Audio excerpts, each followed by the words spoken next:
Pero antes el universitario me llevó aparte un momento. El deber moral, me dijo, es menos claramente imperativo de lo que nos enseñan nuestras éticas. Que los cafés teosóficos y las cervecerías kantianas digan lo que quieran. Nosotros ignoramos de modo deplorable la naturaleza del bien. Yo mismo, que sin jactancia alguna he comentado para mis alumnos con toda inocencia la filosofía del susodicho Immanuel Kant, no veo ninguna indicación precisa para el caso de casuística mundana ante el que estoy situado. En esa crítica de la razón práctica, en la que el gran secularizado del protestantismo platonizó, a la manera de Germania, para uso de una Alemania prehistóricamente sentimental y áulica, con todos los fines útiles de un misticismo pomeriano. Se trata una vez más del banquete, pero esta vez dado en Königsberg, a la manera de allí, indigesto y saneado, con chucrut y sin gigolos. Por un lado, es evidente que no puedo negar a nuestra excelente anfitriona el leve favor que me pide, en conformidad plenamente ortodoxa con la moral tradicional. Sobre todas las cosas, dado que no hay muchas que hagan decir más tonterías, hay que evitar dejarse engañar con palabras. Mas, en fin, admitamos sin vacilación que si las madres de familia pudieran votar, el varón correría el peligro de ser lamentablemente rechazado como profesor de virtud. Por desgracia, sigue su vocación de pedagogo con el temperamento de un golfo. Observe que no estoy hablando mal del varón. Este hombre tan dulce, capaz de trinchar un asado como nadie, posee junto al genio del anatema tesoros de bondad. Puede ser divertido como un payaso de primer orden, mientras que con alguno de mis colegas, por más académico que sea, me aburro a 100 dracmas a la hora, como diría Genofonte. Pero temo que con Morel gaste un poco más de lo que la sana moral manda, y, sin saber en qué medida el joven penitente se muestra dócil o rebelde a los ejercicios especiales que su catequista le impone en materia de mortificación, no es preciso ser un gran doctor para estar seguro de que pecaríamos, como dice el otro, por mansedumbre ante ese Rosacruz que parece venirnos de Petronio después de haber pasado por San Simón, si le concediésemos a ojos cerrados, en buena y debida forma, permiso para satanizar. Y sin embargo, teniendo ocupado a nuestro hombre mientras Madame Verdurin, por el bien del pecador, y tentada con toda justicia por semejante cura, va a hablar sin ambajes al joven aturdido, a privarle de todo lo que ama, a asestarle quizá un golpe fatal. No puedo decir que no sienta cierto escrúpulo. Me parece que lo atraigo, por así decir, a una emboscada y retrocedo como ante una especie de cobardía. Dicho esto, no vaciló en cometerla, y cogiéndome del brazo, vamos, varón, ¿y si fuéramos a fumar un cigarrillo? Este joven aún no conoce todas las maravillas del palacete. Me excusé diciendo que estaba obligado a volver a casa. Aguarde todavía un instante, dijo Brichot. Ya sabe que debe llevarme, no olvido su promesa. ¿De veras no quiere que mande enseñarle la vajilla de plata?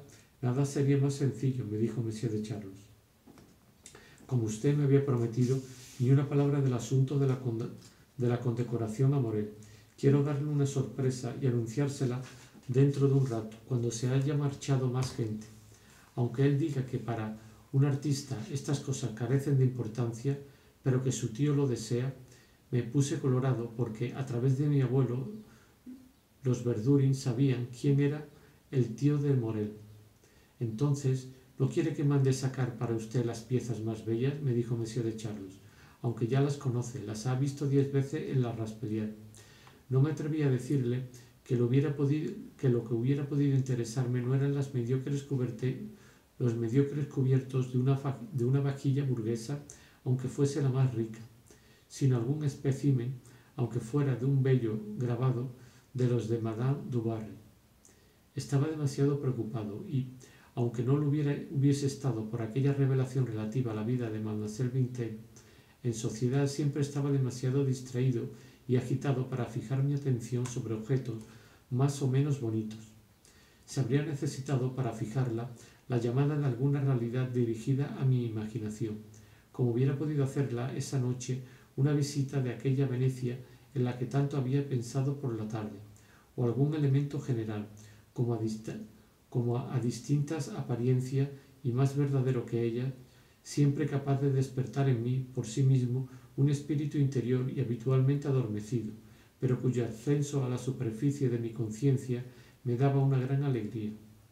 Y cuando salía del salón me llamaban teatro, y cuando salía del salón que llamaban teatro y atravesaba con Brichot y Monsieur de Charlot los restantes salones, al encontrar traspuestos en medio de ciertos muebles vistos en la Raspelier, sin prestarle entonces ninguna atención, capté entre la disposición del palacete y la del castillo cierto aire de familia, una identidad permanente, y comprendí a Brichot cuando me dijo sonriendo: «Mire, fíjese en ese ángulo del salón, por lo menos puede darle en rigor una idea de la Rue Montalivet, hace 25 años, grande mortalis abi spatium».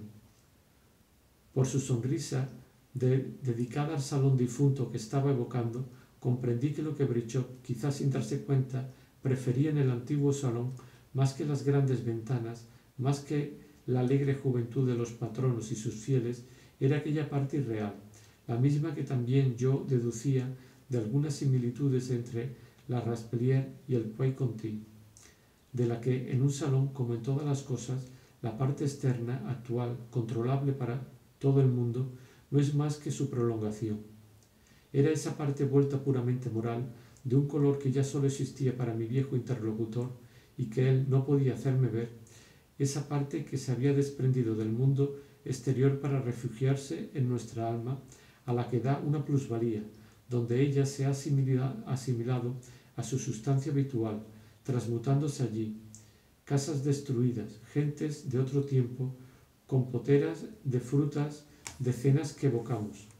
En ese alabastro traslúcido de nuestros recuerdos, cuyo color somos incapaces de mostrar por ser los únicos que los vemos, lo cual nos permite decir verídicamente a los demás sobre esas cosas pasadas que no pueden hacerse ninguna idea, que eso no se parece nada a lo que han visto y que no podemos considerarlo dentro de nosotros mismos sin cierta emoción por pensar que es de la existencia de nuestro pensamiento de lo que depende, por algún tiempo todavía, su supervivencia, el reflejo de las lámparas que se han extinguido y el olor de las enramadas que ya no habrán de florecer. Y por eso, probablemente, el salón de la Rue Montalivet eclipsaba a ojos de Brichot la morada actual de los Verdun, pero por otra parte añadía ésta, a ojos del profesor, una belleza que no podía tener para un recién llegado. Aquellos viejos muebles suyos que habían sido recolocados allí, una misma distribución a veces conservada y que yo mismo recordaba de la Raspelier, integraban en el salón actual partes del antiguo, evocándolo por momentos hasta la alucinación, para terminar pareciendo casi reales por evocar en el seno de la realidad ambiente fragmentos de un mundo destruido que creía verse en otra parte. Sofá surgido del sueño entre los sillones nuevos y totalmente reales, sillitas tapizadas de seda rosa, tapete briscado de mesa de juego elevado a la dignidad de persona desde el momento en que como una persona tenía un pasado, una memoria, conservando en la sombra fría del salón del Quai Conti el tostado de los rayos del sol atravesando las ventanas de la Rue Montalivet, cuya hora conocía él también como la propia Madame Verdury, y las puertas vidrieras de Deauville, a donde lo habían llevado y donde miraba todo el día, más allá del jardín de flores, el profundo valle de la, esperando la hora en que Cottard y el violinista jugarían juntos su partida, ramillete de violetas y pensamientos al pastel, regalo de un gran artista amigo, muerto luego, único fragmento superviviente de una vida desaparecida sin dejar huellas, resumen de un gran talento y una larga amistad, recuerdo de su mirada atenta y dulce, de su bella mano gruesa y triste mientras pintaba. Acumulación preciosa, desorden de los regalos de fieles que han seguido por todas partes a la dueña de la casa y han terminado por adquirir la impronta y la fijeza de un rasgo de carácter, de una línea del destino. Profusión de ramos de flores, de cajas de bombones que sistematizaba aquí como allá su eclosión, siguiendo una manera de floración idéntica. Aquí como allá, interpolación curiosa de objetos circulares y superfluos que aún parecen salir de la caja en que han sido ofrecidos y que siguen siendo toda la vida lo que fueron al principio, regalos de Año Nuevo. Todos esos objetos, en suma, que es imposible aislar de los otros, pero que para Brichot, viejo habitué de las fiestas de los Verdurin, tenía esa pátina, ese aterciopelado de las cosas a las que viene a añadirse, dándoles una especie de profundidad, su doble espiritual. Todo esto, diseminado, hacía cantar delante de él como otras tantas teclas sonoras que despertaban en su corazón similitudes amadas, reminiscencias confusas y que, incluso en el salón completamente actual, que tarareaban aquí y allá, recortaban, delimitaban, como en un día de buen tiempo, un cuadro de sol seccionando la atmósfera, los muebles y las alfombras, prosiguiendo de un cojín a un florero, de un taburete al rastro de un perfume, de un tipo de iluminación a un predominio de colores, esculpían, evocaban, espiritualizaban, hacían vivir una forma que era como la figura ideal, inmanente a sus sucesivas moradas, del salón de los Verdurin. Vamos a procurar llevar al varón, me dijo Brichot al oído, a su tema favorito. En él está prodigioso.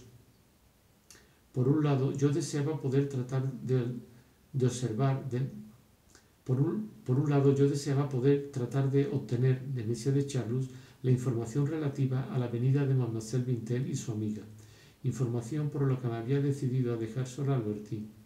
Por otro, no quería dejarla sola demasiado tiempo, no porque, insegura del instante de mi vuelta y, además, a horas en que una visita llegada para ella o una salida suya habrían llamado mucho la atención, pudiese parecer un mal uso de mi ausencia, sino para que no le pareciese demasiado prolongada. Por eso dije a Brichot y a Monsieur de Charlus que no les acompañaría mucho tiempo.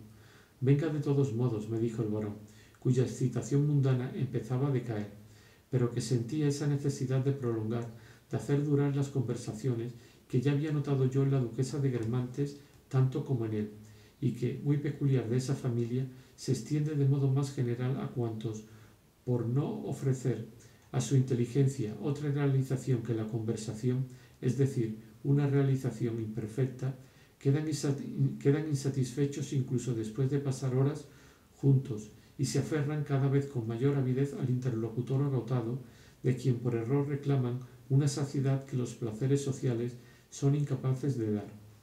Venga, continuó, ¿no es este el momento agradable de las fiestas, el momento en que todos los invitados se han ido, la hora de Doña Sol? Esperemos que ésta acabe de un modo menos triste.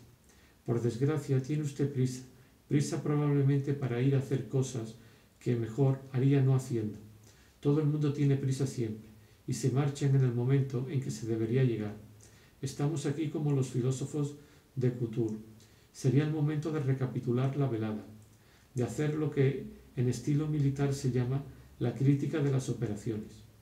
Podríamos decir a Madame Verdurin que nos sirva una pequeña cena, a la que nos guardaríamos mucho de invitarla, y rogaríamos a Charlie, otra vez Hernani, que volviese a tocar solo para nosotros el sublime adagio. Qué bello es ese adagio. Pero, ¿dónde está el joven violinista? Me gustaría, sin embargo, felicitarle. Es el momento del enternecimiento y los abrazos. Admite usted, Brichot, que han tocado como dioses, Morel sobre todo. ¿Se ha fijado en el instante en que se le desprende el mechón? Ah, entonces, querido amigo, no ha visto usted nada. Ha habido un fa sostenido capaz de hacer morir de celos a Enesco, Capet y Thibaut. Pero por más tranquilo que sea, le confieso que, ante semejante sonoridad, tenía el corazón tan encogido que debía contener mis sollozos. La sala jadeaba. Brichot, querido,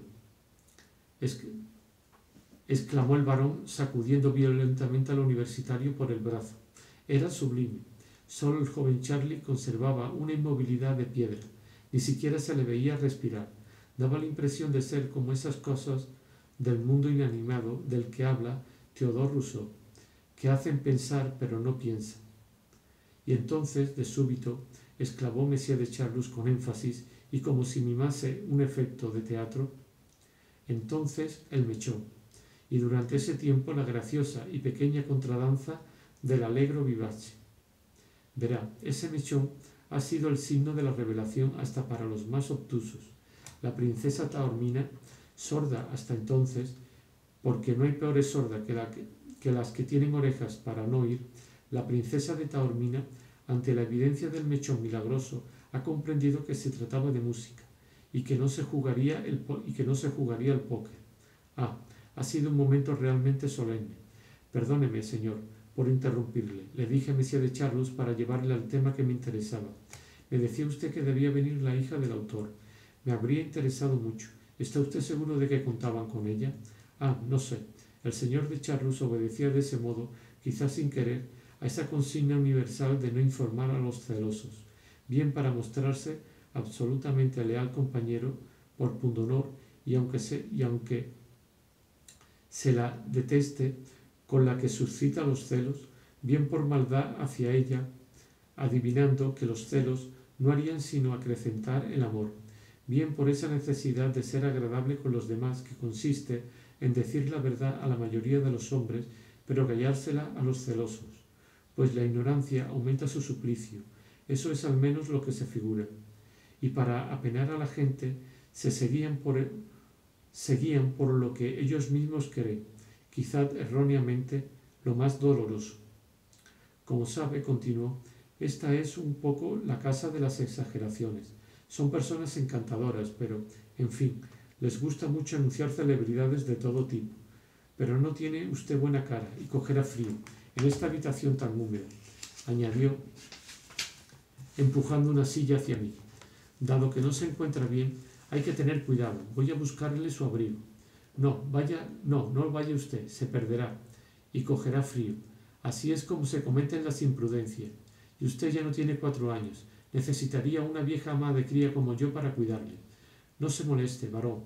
Ya voy yo, dijo Brichot, que se alejó en el acto, quizás sin darse cuenta exactamente de la amistad tan real que Monsieur de Charlus sentía por mí y de las encantadoras remisiones de sencillez, de abnegación que comportaban sus crisis delirantes de grandeza y de persecución. Había temido que el varón, confiado por Madame Verdurin como un prisionero a su vigilancia, hubiera buscado simplemente so pretexto de pedir mi abrigo reunirse con Morel, condenando así al fracaso el plan de la patrona. Entretanto, Esquí se había sentado al piano donde nadie le había pedido que se pusiera y, componiendo con un risueño fruncimiento de cejas, una mirada lejana y una mueca apenas esbozada en la boca, que a él le parecía un aire de artista, insistía con Morel para que tocase algo de Bizet. ¿Cómo? ¿No le gusta eso? Ese lado pueril de la música de Bizet, pero querido, arrastrando la R de una forma peculiar en él. Ese es arrebatador. Morel, a quien no gustaba Bizet, lo declaró enfáticamente y como en el pequeño clan pasaba, cosa realmente increíble por tener ingenio, Esquí, fingiendo tomar por paradojas las diatribas del violinista, se echó a reír. Su risa no era como la de Madame Verdurin, el ahogo de un fumador. Esquí empezaba adoptando un aire sutil, luego dejaba escapar como a pesar suyo un solo son de risa, como un primer toque de campana, seguido por un silencio donde la mirada sutil parecía evaluar cuidadosamente la gracia de lo que se decía. Luego se agitaba una segunda campanada de risa para convertirse pronto en un hilarante ángelus. Manifesté al señor de Charlus mi pesar por las molestias que se había tomado Monsieur Brichot. No, está muy contento, le aprecia, a usted mucho. Todo el mundo le aprecia mucho. El otro día decían, ya no lo vemos nunca, se aísla. Además, Brichot es tan buena persona, continuó Monsieur de Charlus, sin sospechar evidentemente, por la manera afectuosa y franca con que le hablaba el profesor de moral, que en su ausencia no vacilaba en burlarse de él. Es un hombre de gran valía, que sabe una gran cantidad de cosas, y sin embargo, eso no le ha acartonado. No lo ha convertido en un ratón de biblioteca como a tantos otros que huelen a tinta. Ha conservado una amplitud de mira y una tolerancia nada frecuentes entre los de su clase. A veces Viendo cómo comprende la vida y la gracia con que sabe dar a cada uno lo que le es debido, uno se pregunta dónde ha podido un simple profesorcillo de la Sorbona, un antiguo regente de colegio, aprender todo eso. Hasta yo mismo estoy asombrado. Más lo estaba yo viendo que la conversación de aquel Brichot, a quien el menos refinado de los comensales de Madame de Guermantes hubiera encontrado tan estúpido y tan pesado, agradaba al más difícil de todos, al señor de Charlus. Pero a este resultado habían colaborado, entre otras influencias, aquellas, por lo demás diferentes, en virtud de las cuales Swann, por un lado, se había sentido a gusto tanto tiempo en el pequeño clan cuando estaba enamorado de Odette, y por otro, una vez casado, encontraba agradable a Madame Bontemps, que fingía adorar a la pareja. Iba continuamente a visitar a la esposa, se deleitaba con las historias del marido y hablaba de ambos con desdén. Como el escritor que da la palmada de la inteligencia no al hombre más inteligente, sino al vividor que hace una reflexión audaz y tolerante sobre la pasión de un hombre por una mujer, reflexión por la que la amante marisabidilla del escritor coincide con él, opinando que de todas las personas que iban a casa de la mujer, el menos tonto seguía siendo aquel viejo tisaverde, experto en las cosas del amor. Así Brichot parecía a Monsieur de Charlus más inteligente que el resto de sus amigos, no sólo porque era amable con Morel, sino porque recogía oportunamente entre los filósofos griegos, entre los poetas latinos, en los cuentistas orientales, textos que decoraban el gusto del varón con un florilegio singular y fascinante. El señor de Charlus había llegado a esa edad en que a un Víctor Hugo le gusta rodearse sobre todo de Becquerís y de Maurice. Prefería a todos los que aceptaban su punto de vista sobre la vida. Lo veo mucho, añadió con una voz chillona y cadenciosa, sin que un solo movimiento, salvo el de los labios, alterase su máscara grave y enharinada sobre la que se habían entornado sus párpados de eclesiástico. Voy a sus clases. Esa atmósfera de barrio latino me transforma. Hay una adolescencia estudiosa, pensante, de jóvenes burgueses más inteligentes, más instruidos de lo que eran, en un ambiente distinto, mis camaradas.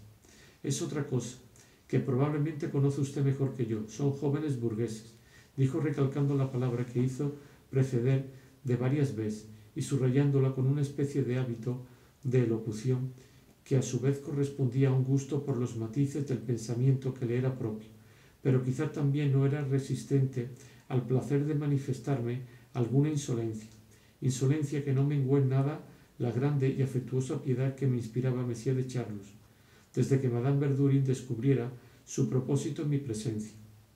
Me divirtió únicamente y ni siquiera en una circunstancia en que yo no hubiera sentido tanta simpatía por él me hubiera ofendido.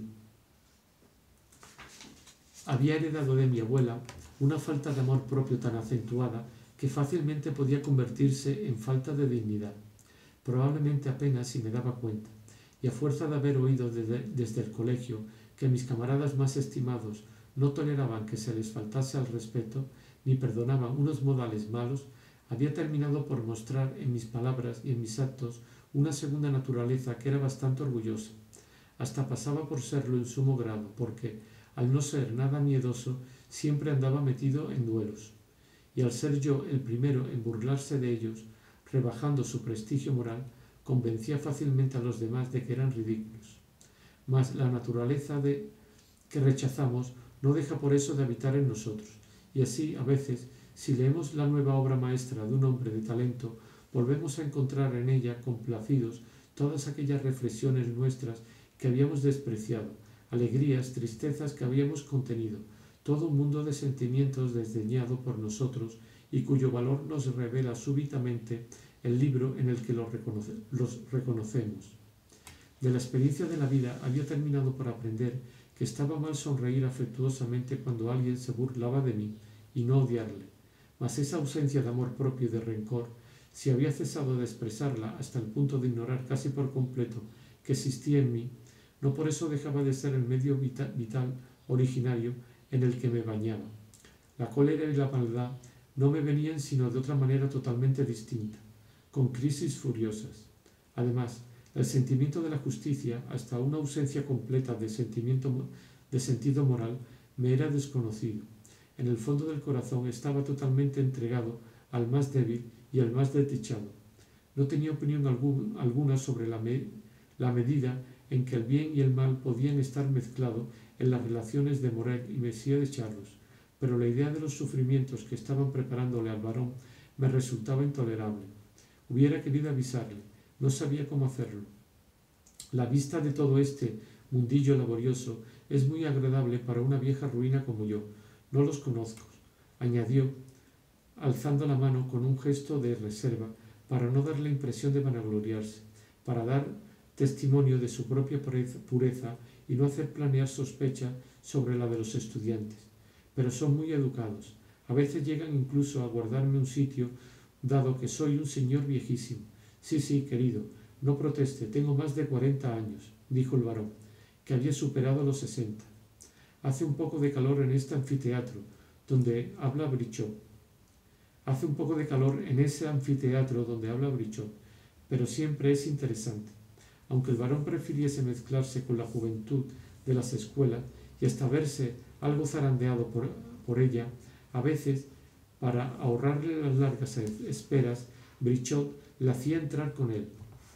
Por más que en la Sorbona Brichot se sintiese en su casa, cuando el bedel encargado de cadenas le precedía y avanzaba el maestro admirado por la juventud, no lograba sofocar cierta timidez, y aunque deseaba aprovechar ese instante en que se sentía tan importante para mostrarse amable con Charlus, estaba de todos modos algo azorado. Para que el bedel lo dejase pasar, le decía con una voz artificial y un aire atareado: «Sígame, varón, ya le buscarán un sitio». Y luego, sin ocuparse de él, para hacer su entrada, avanzaba solo, alegremente por el pasillo. A cada lado, una doble hilera de jóvenes profesores lo saludaba. Deseoso de no parecer afectado ante aquellos jóvenes a cuyos ojos se sabía un sumo pontífice, Brichot les enviaba 1000 guiños, 1000 cabeceos de connivencia, a los que su preocupación por seguir siendo marcial y buen francés daba la apariencia de una especie de estímulo cordial, de sursum corda, de un viejo veterano que dice: «Por todos los diablos, sabremos batirnos». Luego estallaban los aplausos de los alumnos. En ocasiones Brichot aprovechaba esa presencia de Monsieur de Charlus en sus clases para complacer, casi para devolver cortesías.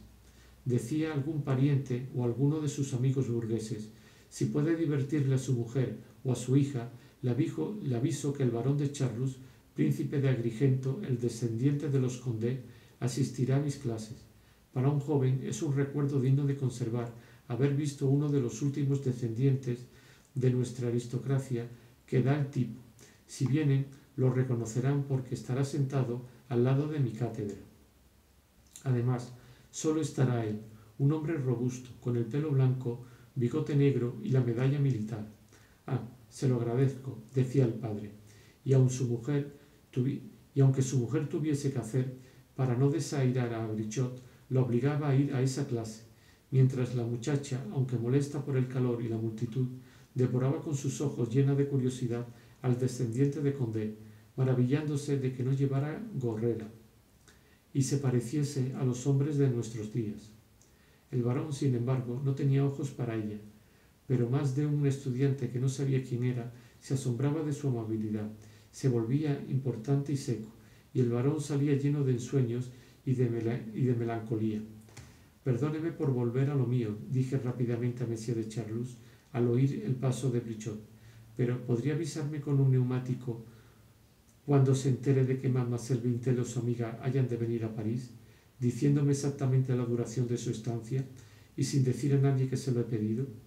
Yo apenas creía ya que fuese a venir, pero de ese modo quería precaverme para el futuro. Sí, lo haré por usted, en primer lugar porque le debo un gran reconocimiento. Cuando tiempo atrás no aceptó lo que yo le había propuesto, me hizo a sus expensas un favor inmenso, me dejó mi libertad. Es verdad que he renunciado a ella de otra manera», añadió en un tono melancólico, donde apuntaba el deseo de hacer confidencias. «Hay ahí lo que siempre considero el hecho esencial. toda una reunión de circunstancias que ustedes pudieron utilizar en provecho propio, quizá porque en ese preciso instante el destino le advirtió de que no debía contrariar mi camino. Es siempre el hombre se agita y Dios lo lleva. ¿Quién sabe? Si el día que salimos juntos de casa de Madame de Villeparisis usted hubiera aceptado, quizá nunca habrían ocurrido muchas cosas que han pasado después. Azorado, hice desviar la conversación aferrándome al nombre de Madame de Villeparisis y manifestando la tristeza que me había causado su muerte.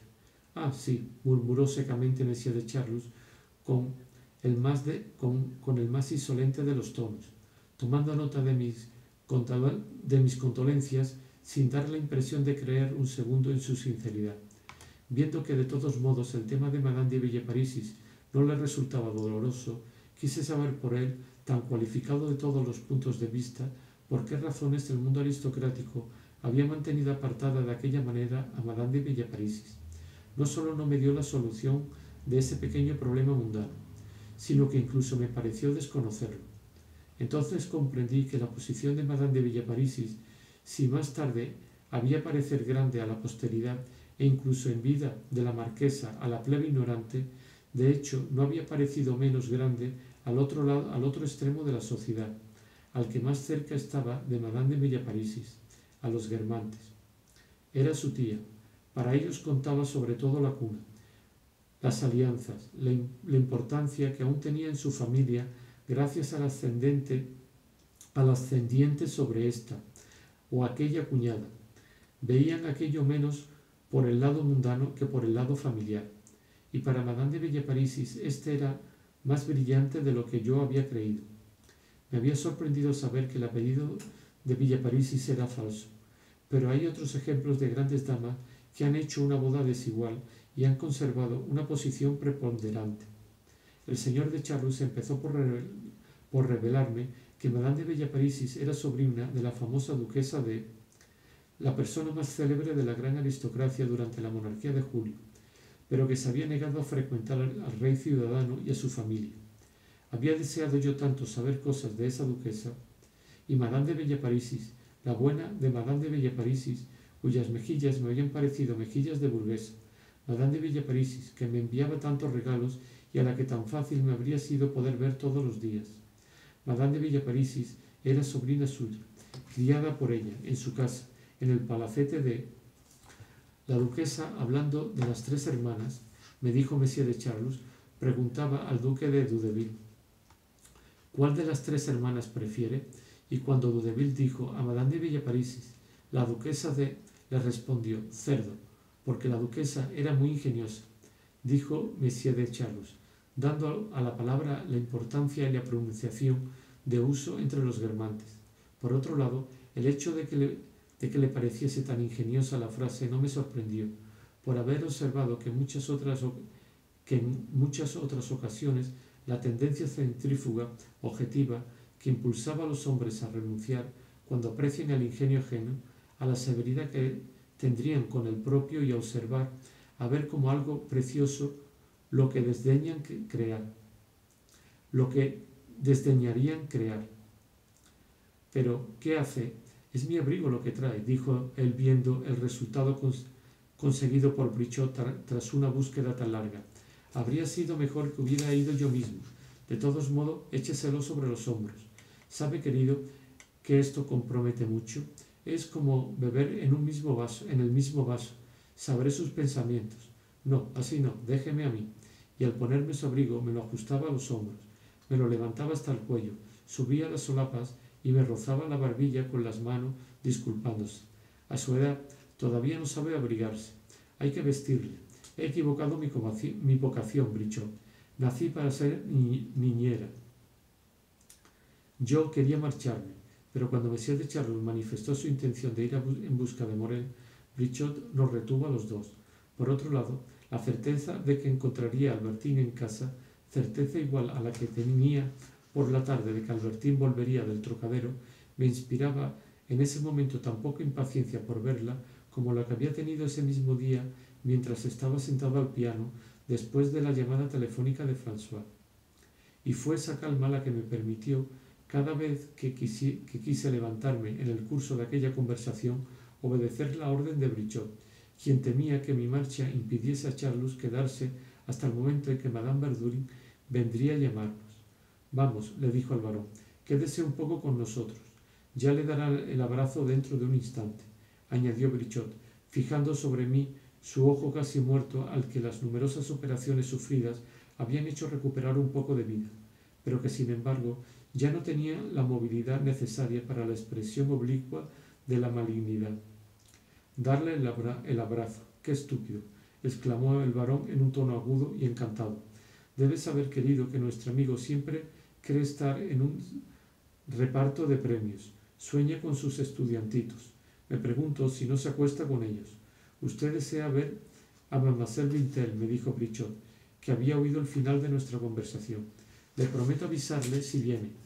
Lo sabré por Madame Verdurin, me dijo Brichot, previendo sin duda que el barón corría el riesgo de ser excluido de forma inminente del pequeño clan. ¿Acaso me cree en peores relaciones que usted con Madame Verdurin? Dijo Monsieur de Charlus para estar informado de la llegada de esas personas de horrible reputación. Es archiconocido, usted lo sabe. Madame Verdurin hace mal dejándolas venir. Eso está bien para los ambientes equívocos. Son amigas de toda una pandilla terrible que debe de reunirse en lugares espantosos. A cada una de estas palabras mi sufrimiento aumentaba con un sufrimiento nuevo, cambiaba de forma, y de golpe, recordando ciertos movimientos de impaciencia de Albertín, por lo demás rápidamente reprimidos, sentí pánico ante la idea de que hubiera concebido el proyecto de dejarme. Esta sospecha volvía más necesario todavía para mí prolongar nuestra vida común hasta el momento en que yo hubiera recobrado la calma. Y para quitar a Albertín, en caso de que la tuviese, la idea de adelantarse a mi proyecto de ruptura para conseguir que su cadena le pareciese más ligera hasta que yo pudiese ponerlo en práctica sin sufrir, lo más hábil, quizás estaba contagiado por la presencia de Monsieur de Charlus, por el recuerdo inconsciente de las comedias que le gustaba representar, lo más hábil me pareció hacer creer a Albertín que yo mismo tenía la intención de dejarla. Nada más volver a casa iba a simular una despedida, una ruptura. La verdad es que no creo estar mejor que usted con Madame Verdurin, proclamó Brichot, subrayando las palabras porque temía haber despertado las sospechas del barón, y viendo que yo quería despedirme, intentaba retenerme con el cebo de la diversión prometida. Hay una cosa en la que el barón me parece no haber pensado cuando habla de la reputación de esas dos damas, y es que una reputación puede ser espantosa e inmerecida al mismo tiempo. Por ejemplo, en la serie más notoria que llamaré paralela, es un hecho que los errores judiciales son numerosos y que la historia ha registrado sentencias de condena por sodomía infame contra hombres ilustres que eran totalmente inocentes. El reciente descubrimiento de un gran amor de Miguel Ángel por una mujer es un hecho nuevo que debería merecer al amigo del León X el beneficio de una rehabilitación póstuma. El caso Miguel Ángel me parece totalmente indicado para apasionar a los snob y movilizar la Villette, cuando otro caso en el que la anarquía estuvo bien vista y se convirtió en el pecado de moda de nuestros animosos diletantes, pero cuyo nombre no puede pronunciarse por miedo a querellas, haya caído en el olvido. Desde que Brichot había empezado a hablar de las reputaciones masculinas, Monsieur de Charlus había dejado traslucir por todo su semblante ese particular género de impaciencia que puede verse en un experto médico o militar cuando gentes de la buena sociedad que no saben nada se ponen a decir tonterías sobre determinados puntos de terapéutica o de estrategia. Usted no sabe una palabra de lo que habla, terminó diciendo a Brichot. Cíteme una sola reputación inmerecida. Diga nombres. Sí, lo sé todo, replicó violentamente Monsieur de Charlus a una tímida interrupción de Brichot. Conozco a gente que hizo eso en el pasado por curiosidad o por afecto exclusivo hacia un amigo muerto, y a quien, temiendo haber ido demasiado lejos, si le habláis de la belleza de un hombre, os responde que eso es chino para él, que no sabe distinguir más entre un hombre guapo y otro feo que entre dos motores de auto, porque la mecánica no es su fuerte. Todo eso son tonterías. Dios mío, entendámonos, No quiero decir que una reputación mala, o lo que se ha convenido llamar así, es injustificada, sea una cosa absolutamente imposible. Pero es tan excepcional, tan rara, que prácticamente eso no existe.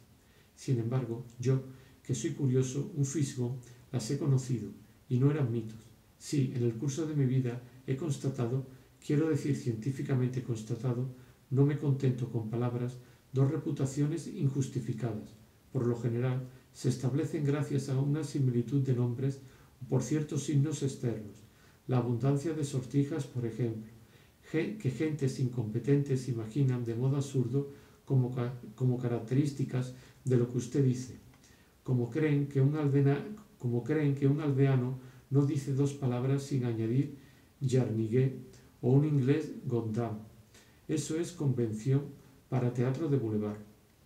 El señor de Charlus me sorprendió enormemente al citar entre los invertidos al amigo de la actriz que yo había visto en Balme y que era el jefe de la pequeña sociedad de los 4 amigos. Pero entonces esa actriz le sirve de tapadera y además tiene relaciones con ella, más quizá que con hombres, con los que apenas las tiene. Las tiene con los otros 3 en absoluto. No son amigos por eso. A 2 de ellos solo le gustan las mujeres. Uno lo es, pero no es tan seguro pero no es tan seguro en el caso de su amigo, y de todos modos se lo ocultan el uno al otro. Le sorprenderá saber que esas reputaciones injustificadas son las más firmes a ojos del público. Usted mismo, Brichot, que pondría la mano en el fuego por la virtud de tal o cual hombre que vive aquí y que los enterados conocen a la perfección, usted está obligado a creer, como todo el mundo, lo que se dice de tal hombre notable que encarna esos gustos a ojo de la masa, siendo así que no lo es ni por 2 sous.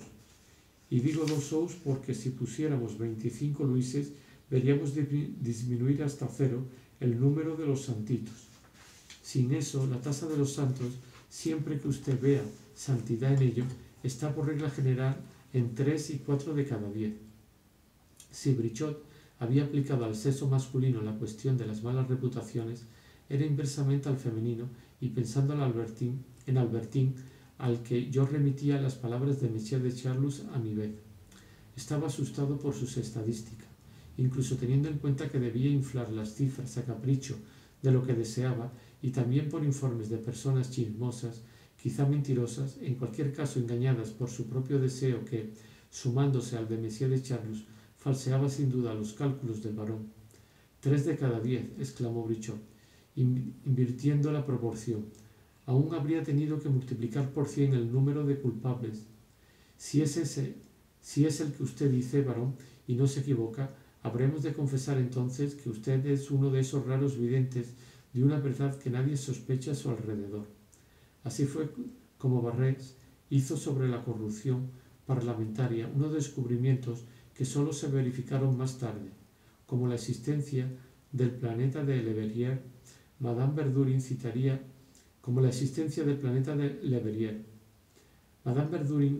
más tarde a hombres que yo prefiero no nombrar y que adivinaron en el servicio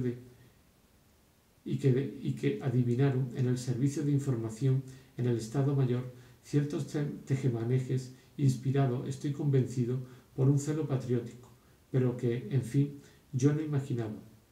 Sobre la masonería, el espionaje alemán, la morfinomanía, León Daudet escribía día tras día un prodigio cuento de hadas que resulta ser la realidad misma. 3 de cada 10, repitió Brichot estupefacto. Y cierto es que Monsieur de Charlus tachaba de inversión a la gran mayoría de sus contemporáneos, pero exceptuando a los hombres con los que había tenido relaciones y cuyo caso, a poco que esas relaciones hubieran tenido algún asomo de novelesco, le parecía más complejo.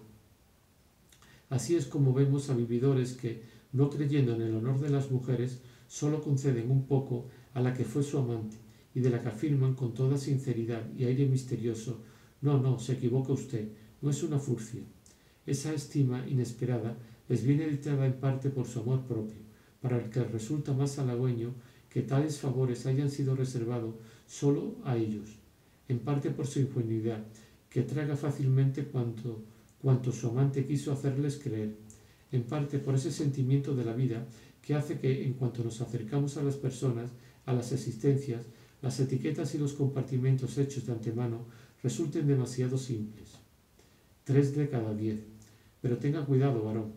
Menos afortunado que esos historiadores a los que ratificarán el futuro, si usted quisiera,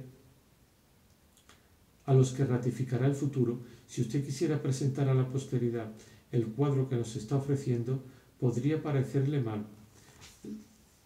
La posteridad solo juzga con pruebas y podría querer conocer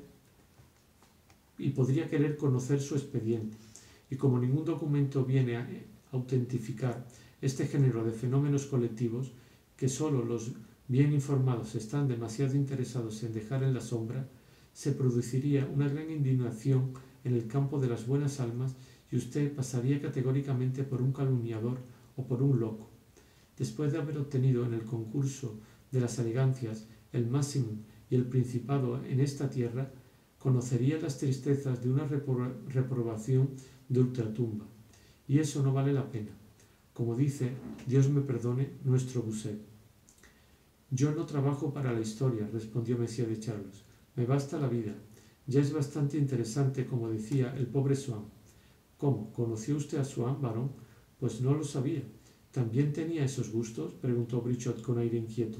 Si será grosero, ¿cree usted que solo conozco a gente así? Pues no, creo que no, dijo Charlus con los ojos entornados y tratando de sopesar el pro y el contra. Y pensando, dado que se trataba de Swann, cuyas tendencias tan opuestas siempre habían sido conocidas, que una semiconfesión solo podía ser inofensiva para la persona apuntada y halagüeña para quien la dejaba escapar en una insinuación, no digo que en otro tiempo, en el colegio, una vez por casualidad, dijo el varón como a pesar suyo y como si pensase en voz alta, luego retractándose, pero de eso hace 200 años. ¿Cómo quiere que me acuerde? Me fastidia usted, concluyó riendo. En cualquier caso, guapo lo que se dice guapo no era, dijo Brichot. Qué horrible, se creía bien parecido y fácilmente encontraba feo a los demás. Cállese, dijo el varón, usted no sabe lo que dice. En esa época tenía una tez de melocotón, y añadió poniendo cada sílaba en una nota diferente, era lindo como un amorcillo. Por lo demás, siguió siendo fascinante. A las mujeres les gustaba con locura. ¿Pero conoció usted a la suya? Pues claro, él la conoció por mí. Me había parecido encantadora una noche en que, semidisfrazada, hacía de Miss Sacripant. Yo estaba con unos compañeros de club. Todos habíamos llevado una mujer y, a pesar de que yo solo tuviese ganas de dormir, las malas lenguas pretendieron, porque es horrible lo mala que es la gente de mundo, que me había ido a la cama con Odette. Lo cierto es que ella lo había aprovechado para venir a darme la lata, y yo creí quitármela de encima presentándosela a Swann. Desde ese día ya no se despegó de mí. No sabía una palabra de ortografía, y era yo el que le escribía las cartas. Y luego fui yo el que cumplió el encargo de pasearla. Ya ve, hijo mío, lo que supone tener una buena reputación, aunque solo la merecía apenas. Odette me obligaba a organizarle unas fiestecillas terribles, con 5 o 6.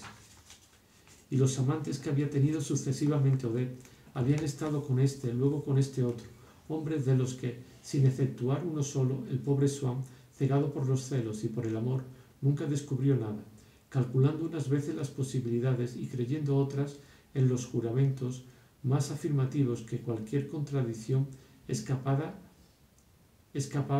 a la culpable, contradicción mucho más imperceptible y sin embargo mucho más significativa y de la que podría valerse el celoso con mucha más lógica que de informaciones que pretende falsamente haber conseguido para inquietar a su querida.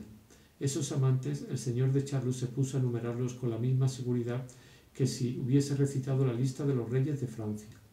Y en efecto, el celoso está, como los contemporáneos, demasiado cerca, no sabe nada, mientras que para los extraños la crónica de los adulterios adquiere la precisión de la historia y se alarga en listas por lo demás indiferentes y que sólo se vuelven tristes para otro celoso, como era yo, que no puede dejar de comparar su caso con aquel del que oye hablar y se pregunta si no existe una lista igual de ilustre para la mujer de la que duda. Mas él no puede saber nada.